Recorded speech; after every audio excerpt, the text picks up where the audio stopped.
So I'm doing one of those things where I just have a list of things that I need to do that are kitchen tasks, but I have several of them. And I thought instead of just doing them, I would take you along.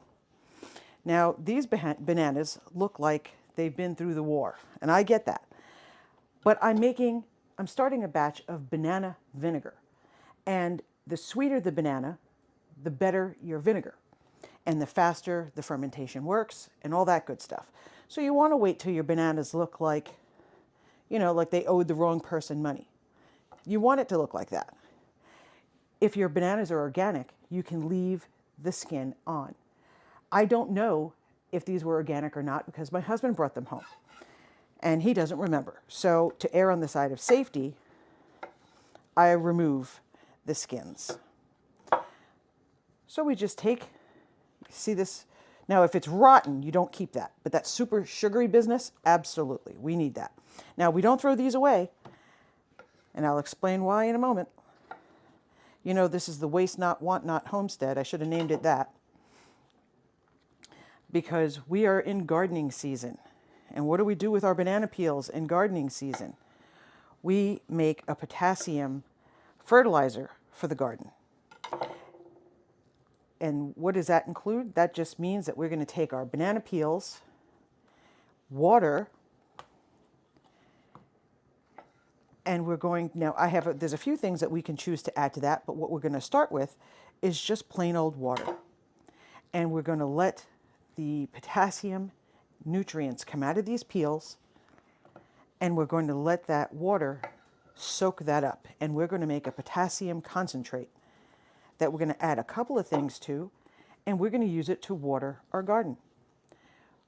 Waste? No, not today, not here. So these sad little bananas, now that one's a little too far gone there, so yeah, we'll leave that out. We're not looking for rot, we're looking for nice and sugary. Okay, so we'll set this aside in a different bowl. In fact, let me grab one. So we just take our little pounder that I love so much. I got it in an antique store 5 million years ago. And we're going to give this a really nice mush. We're going to break this down. We're going to add a couple of tablespoons of raw sugar, or actually real cane sugar is what I really mean. We're not using beet sugar, but I never use beet sugar, so that's not a concern. And we're going to put it in our jar that has been beautifully cleaned. Just like that.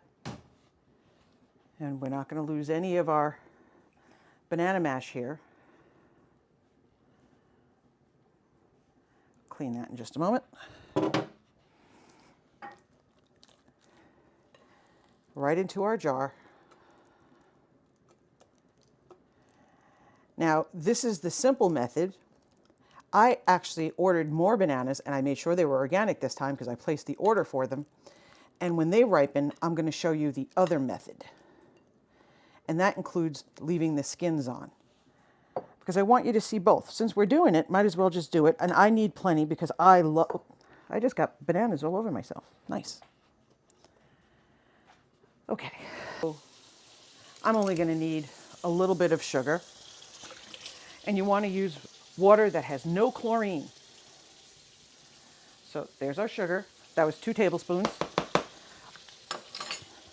2 tablespoons of pure cane sugar. If I can convince you to move away from beet sugar, I'd really like to try. So now what I'm doing is I'm running the water to make sure that it's not hot. I don't want it to be overheated. I want it to be just tepid. So I'm going to give this a stir. And I'm going to be out of your sight line for just a moment so I could fill up my water. I'm on a well, so I can use the water because we've had our water tested. And our well actually is fed from a spring. So we have incredible water. I'm going to give this a nice stir. Want to break down that sugar that we added. Okay, now this has to turn into an alcohol. Max, shush, please. Some of us are talking. And I'm not volunteering you. Okay, so this has to go from this banana-y water mixture to an alcohol, and then from an alcohol to a vinegar. So this is a two-step process. Okay, so I'm going to give this a nice little cover. We want it to be able to breathe. So I am going to get a bit of very close, you can use a coffee filter that's rubber band on. You can use a couple of layers of really high quality paper towel. And I say that because you want it to have a nice closed knit. If you leave it with something like cheesecloth where the knit is kind of open, you're going to have a very, very nice thriving colony of fruit flies. And they will not pay rent. They will be very rude and they will not want to leave. I'll show it to you since this is a video of just me living my life here. I'm going to show you what I got. Move over, baby. I got this package, and this is, what does it say? This is, okay, that's exactly, I want to make sure I got the right one. This is cloths that I use them for straining out cheese and stuff like that. It's butter muslin. And I really like to get it in these giant packages. I know this might seem excessive, but I mean, I like to do a lot of these projects that require fermenting and covering and straining and all of this stuff. And when you get them in these bigger packages, it's just a better deal. And what I like about this type of butter muslin, which I'm going to show you, is that they are sealed on the edges. Here, let me show you. Come out. Don't be shy. Okay, see? So they're sewn on the edges. I mean, it's not fancy. I mean, we're not going to go out in public in it or anything. But by having it sewn real quick, a real simple, you know, unimpressive hem, it keeps them from shredding all over the place, which I find to be really, really helpful. So for that extra couple of pennies that it costs to get them with the hemmed edge, I do recommend you go hemmed edge. Okay, now I got the big size. I also ordered the small ones, but they're not here yet. It always takes longer to get the small ones. I don't know why. Anyway, so I just take like that, and we get ourselves a rubber band, which, you know, because I wasn't planning to shoot a video, I don't have one handy because I'm a special kind of slow today. Okay, and then we just, hey, get on there. And then what I like to do is get an index card or a sticky, and I just put the date that I started this, and we're going to give this a stir every day for about 2 weeks. And that's going to allow this process to begin, and this is going to go from yucky banana moisture, wet yuckiness, into an alcohol or like a hard cider, if you would, and then it's going to go from that eventually over into vinegar. But before that stage, we have to strain all this out. But we have to finish the fermentation stage first. Okie dokie? So I'm going to set this aside, and I'm going to show you the next thing I was going to do anyway. So this is one of those hang around in the kitchen with me things. Yeah, that's about as complete a thought as I've got on that one. In other news, our geese have been behaving like two little rascals. They're female, by the way. So we don't have a drake, no, a gander, excuse me. So these eggs are obviously unfertilized, but this is the first time they've ever laid eggs. I didn't even know they had reached maturity to be able to do it. Usually, they would have waited till it's a little warmer. But these crazy lunatics hid a nest and they buried it, and we accidentally found it while starting to lay mulch. And this is 24 enormous goose eggs. They're very dirty. They are not fertilized, but I mean, they're cranky. Wouldn't you be cranky if God said, hey, squeeze that out? I mean, this would put me in a mood too, I have to say. I can't even be mad. I mean, really? Poor babies.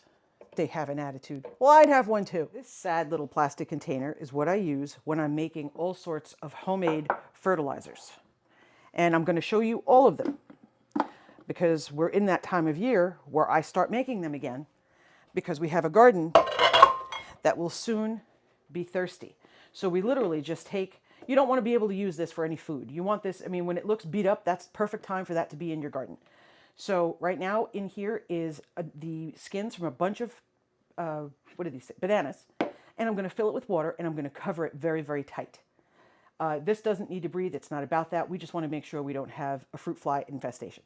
And I'll show you what happens with this as it goes. But this, you can't get better than this. You get great potassium, which is fantastic for setting your flowers and all that good stuff, you know, on the buds that are going to be eventually your tomatoes and your peppers.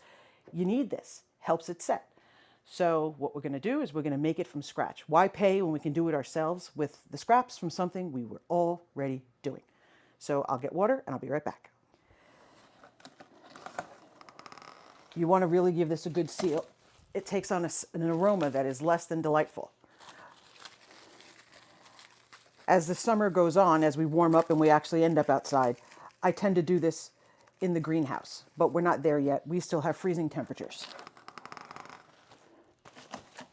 So I make this just like this. Seal it up good, because I have a very large garden and I want to make sure I have plenty as we get started. Okay, so this is the start of homemade fertilizer. We have a name. The name is Jacques. It's Margot and Jacques. And we figured they'd be a lovely French couple. So we're going to feed them because they're hungry. So when we're feeding them, you see how much we have. We're going to take most of both of these out, and that would be called discard. Now, we're not doing any of our sourdough baking just yet, but again, just because we haven't done it on the channel yet doesn't mean it doesn't happen here all the time. And this is just one of those times when I'm doing all the little catch-ups. So I'm going to empty half of each of these, a little more than half, and then feed them. And I leave very little in there. See? Now there's a ton of things you can do with the discard. And we're going to cover all of that when we get to that point in our bread baking series. But right now I am just feeding. Margot is the one that we've had for years and years and years. And I decided to try out something new.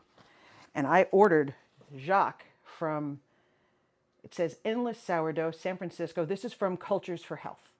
That's where I got this from. And it woke right up, I'll tell you that. I was rather impressed.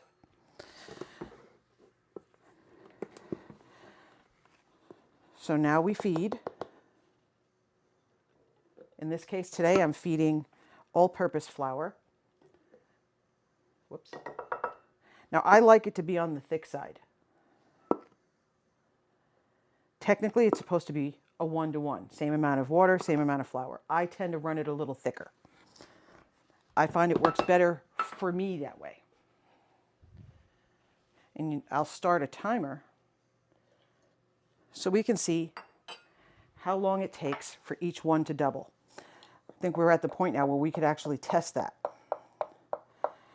And we'll see who gets there first. Jacques or Margot. Now Margot, my money's on Margot because she's been living with us forever. She's beautifully acclimated here. Whereas, you know, Jacques is still the new kid, doesn't know the neighbors, still just being awkward, that kind of thing. I need just a touch more water here. I had a great deal on organic ginger. So, of course, because this is a homestead and this is how we rock, we bought a whole bunch of it and we're going to do some stuff. So I'm going to make some fermented ginger paste and I'm going to make ginger bug so that we can have some homemade soda. So we'll get that going. But while I was there, I wanted to show you this. This is the low temp pasteurized milk I use when I'm doing dairy products, when I'm doing homemade yogurt and stuff like that. I had been asked, how do you know? It's important. It says it right there on the container. It'll say low temperature pasteurized or it'll say ultra pasteurized. When you're doing cheese products, when you're doing butters, when you're doing anything that you really want to ferment and you want to culture, you want it to say low temp pasteurized, not ultra. Ultra, the proteins have been so broken down that you just won't get the result you want. So the way I do ginger bug is I use organic ginger and I chop it up. I leave the skin on, just make sure it's clean. I chop it up. You can grate it if you prefer. And I use 3 tablespoons of ginger, 3 tablespoons of natural cane sugar, and I fill the little jar up with water. And every day we're going to give it a stir, and then we're going to feed a bit more ginger. I'm just showing you how to do this because I happen to be doing it. I'm going to do a proper lesson for you. Don't worry. In fact, I'll probably do it very, very soon. I'm just, day in the life with me at the moment.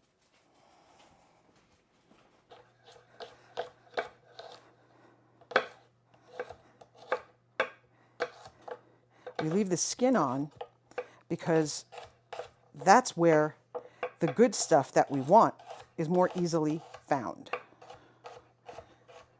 It's the good bacteria that we want to feed. And you can make with this ginger ale, lemon soda, berry soda. This is just a base. And then you can turn it into any kind of soda with fresh berries, fresh fruit, the fruit syrups that we made, all of those things. And I will show you exactly how to do it because you actually will seal it up in the flip top jars, and it actually bubbles up like a real soda. I mean, you've got to hear it. It goes psh when you open it up, and it is so delicious that you'll never want the stuff from the store ever again.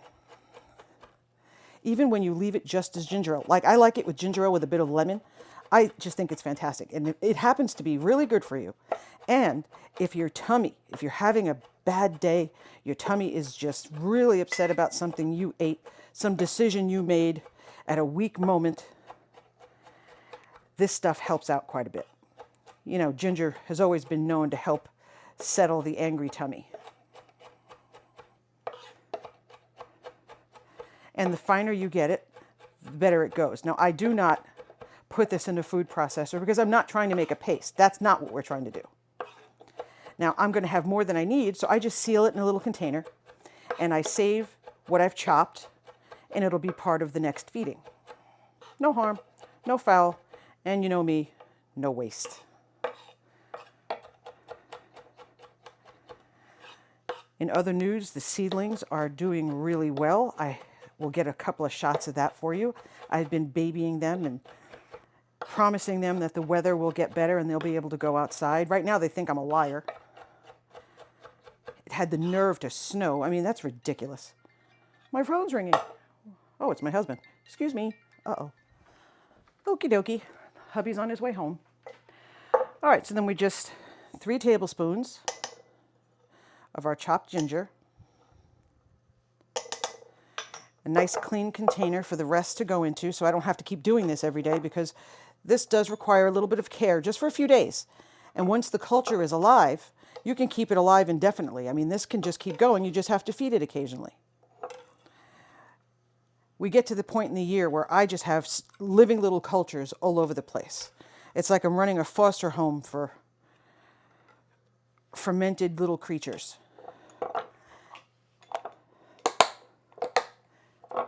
Okay, wipe up. And now we need our natural cane sugar. I have in my next order from Azure Standard Sucanat, and I am curious, I wanted to test to see if some of these ferments, 1, 2, 3. I wanted to see if these ferments respond as well to Sucanat as they do cane sugar. So I figured instead of wasting anybody else's money, I would just waste my own and I'd be able to tell. So then we can all know. All right, and then we need 1 cup of water.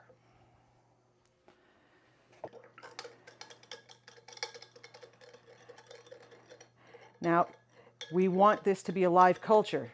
So what does that mean? That means it has to be able to breathe. So we're going to give it a really good stir. Try to get that sugar dissolved. Do the paper towel trick.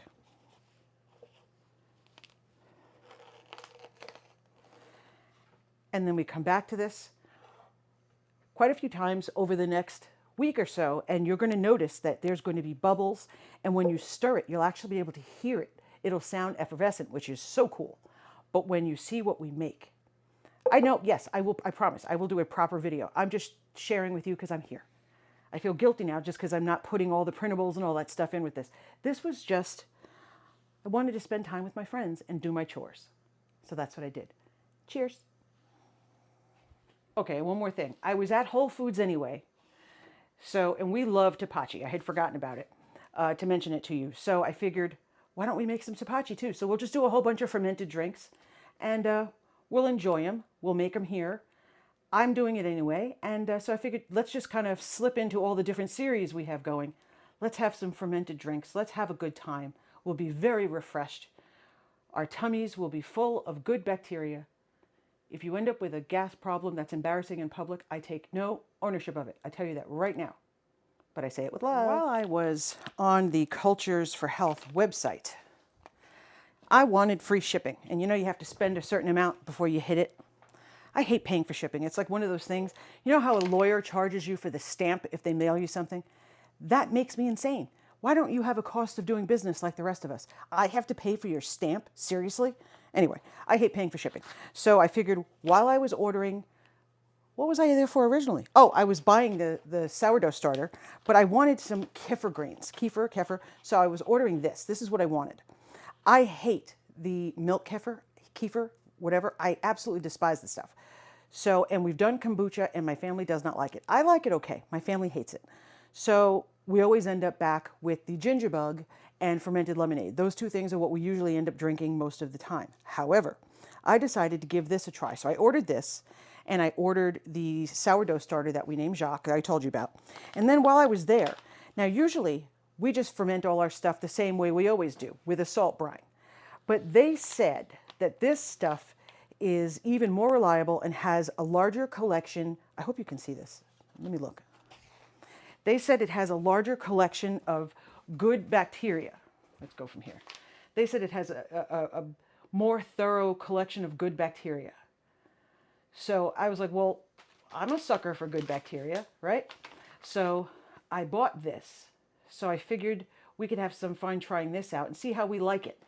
You know, I'll test it, and if it's amazing, I mean, I'm going to compare it to doing it our usual way, which is with just a natural salt brine. And we'll do them side by side and see if this is worth the money and worth the effort. And we'll waste my money, not yours.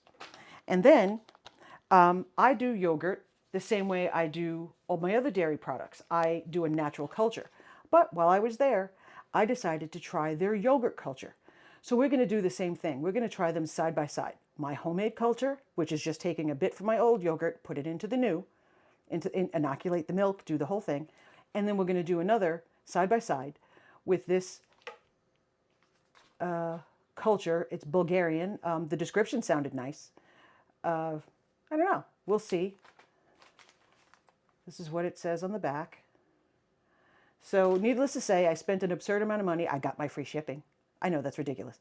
It's like, how much was it? It was on sale, but it would have been cheaper if you hadn't bought it. Yes, but I don't think like that. You know, it was kind of one of those moments. Like, would it have been cheaper to just pay for the shipping? Of course. Don't be ridiculous. But if you're going to try to use logic with me on this, we're just not going to get anywhere. I love you. Bye. This is our red wine vinegar starter that we started a few weeks ago. And if you look at the top here, I already have Mother right here, already being created in the red wine. For whatever reason, the red wine always develops faster than the white wine. Do you see that? And I have Mother's down. This is the piece of Mother that I started with, and it already sent up the new one. Let's check the white wine. And here's the white wine that we started, same time. She's just starting right here. You can see it just starting at the edge.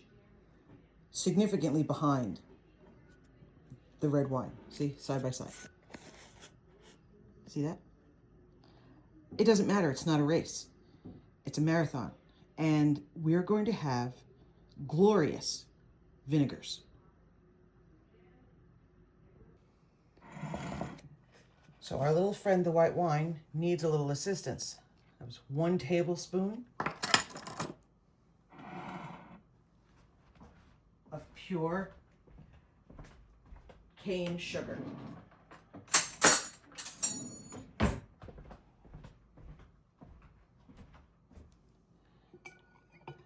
A nice stir.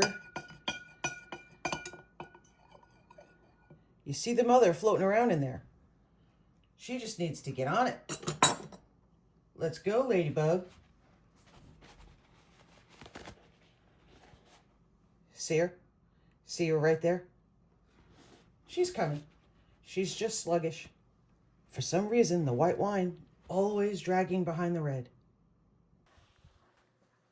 Since we're just kind of hanging out in my kitchen at the moment, thought I'd show you something that just arrived today. I have been wanting one of these forever, but I couldn't find one that I could afford, to be perfectly honest. This is a really old popover pan. It is cast iron, and it is from Erie, which is the company that eventually became Griswold. And this thing is well over 100 years old, and it's for making popovers, and I love popovers. My family loves popovers, and it's in really great condition. I mean, I haven't cleaned it. I haven't done anything to it yet. I literally just took it out of the box, but I'm so excited about it. I just love it. I have a significant cast iron collection that I've been collecting since I'm in my 20s, and I'm 55. So, while all the young people were out at clubs and, getting a life and having stories to tell about their youth, yeah, I was weird. I've always been weird. I have no excuse for it, but I do have a cast iron collection.